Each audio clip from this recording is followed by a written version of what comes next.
ஜெமினி, இந்த போட்டோல வேற யாரோ இருக்காங்க.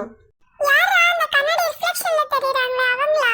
இல்லடா, அவங்க இந்த போட்டோல இல்ல, ஆனா பேக்ரவுண்ட்ல. பேக்ரவுண்ட்லயா? ஆமாண்டா, இந்த போட்டோ எடுத்த அன்னைக்கும் நம்மள யாரோ பின்னாடி ஃபாலோ பண்ற மாதிரி எனக்கு ஃபீல் ஆச்சு. இன்னைக்கும் அப்படிதான் இருக்கு. ஆனா ஏன்? எனக்கு தெரியல, ஆனா நான் இதை எப்பயும் போல காமெடியா சொல்லல, சீரியஸா தான் சொல்றேன். ஹாபி, எனக்கு மூட் அவுட்டா இருந்துச்சுன்னா வீட்டுக்கு போய் ரெஸ்ட் எடு, நாளைக்கு பார்க்கலாம். உனக்கு வித்தியாசமா ஏதாச்சும் ஃபீல் ஆச்சுன்னா உடனே கால் பண்ணு. சரிடா, பாய்.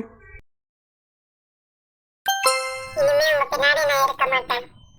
சுகா, இங்க பாரு. எனக்கு ஏதோ தப்பா இருக்கிற மாதிரி தோணுது.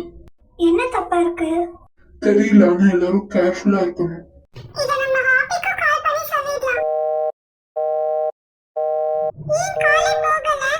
ஹலோ, சொல்லு ஜெயஹோப். என்ன ஆச்சு ஜெனி? ஜெயஹோப்க்கு ஆக்சிடென்ட் ஆயிடுச்சாம். ஜேப்க்கு என்னாச்சு?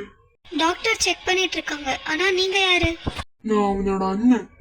அண்ணனா? ஆமா, இப்ப அவன் எப்படி இருக்கான்? ஆக்சிடென்ட் எப்படி நடந்தது? அதான் எங்களுக்கும் தெரியல. நீங்க ஏதோ ஒரு பிரச்சனையில மாட்டிட்டு இருக்கீங்கன்னு நினைக்கிறேன். ஆமா. அதை சால்வ் பண்றதுக்கு நானும் உங்களுக்கு ஹெல்ப் பண்றேன். ஏன்? ஏன்னா ஜேயோப் என்னோட தம்பி. ஆனா எங்களால நீங்க கஷ்டப்பட வேண்டாம்.